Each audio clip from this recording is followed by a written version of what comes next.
Are you struggling with getting null values when using configuration properties in Spring Boot? You're not alone. This is a common issue for many new Java developers, and today we're going to unravel this mystery together.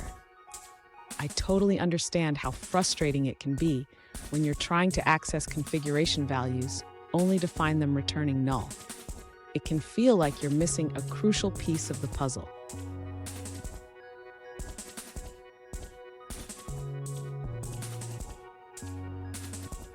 Here's the specific situation we're looking at. A user recently asked, "Why am I getting null values when accessing my configuration properties in Spring Boot?"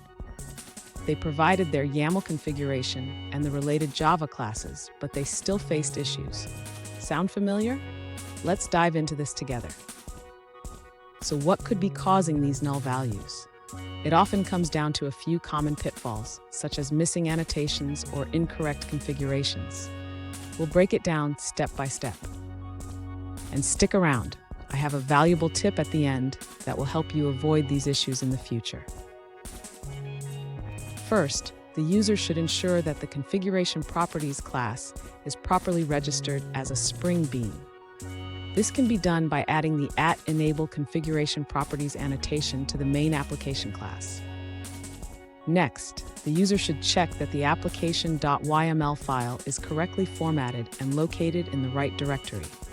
It should be in the resources folder of the project. Now, the user should ensure that the validation properties class has the correct annotations. The @configuration properties annotation should be used with the correct prefix, which is already done in this case. Additionally, the user should avoid using the @value annotation for the same property in the myValidator class. Instead, rely solely on the validation properties class to access the configuration value. Finally, the user should handle potential null values gracefully. They can add a check in the isValid method to ensure that the configuration value is not null before using it. Fun fact, did you know that YAML stands for YAML Ain't Markup Language? It's a data serialization format that's easy to read and write. Now let's look at the answers provided by other users. An alternative solution suggests adding the annotation enable configuration properties with validation properties.class in your main application class or any configuration class. Additionally, placing the @component annotation on validation properties should resolve the issue. Furthermore, there's no need to use the @value annotation. Instead, access the configuration value directly through the getter of the injected validation properties object. Now, let's see a response from a different user. An alternative solution provided by another user highlights the importance of the @Spring Boot test annotation.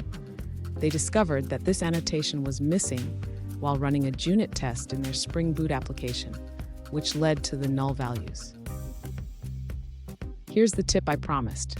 Always double-check your annotations and configurations. A small oversight can lead to big headaches down the line.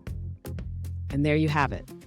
With these steps, you should be able to resolve those pesky null values. Remember, attention to detail is key in programming. If you found this video helpful, please subscribe for more tips and tricks.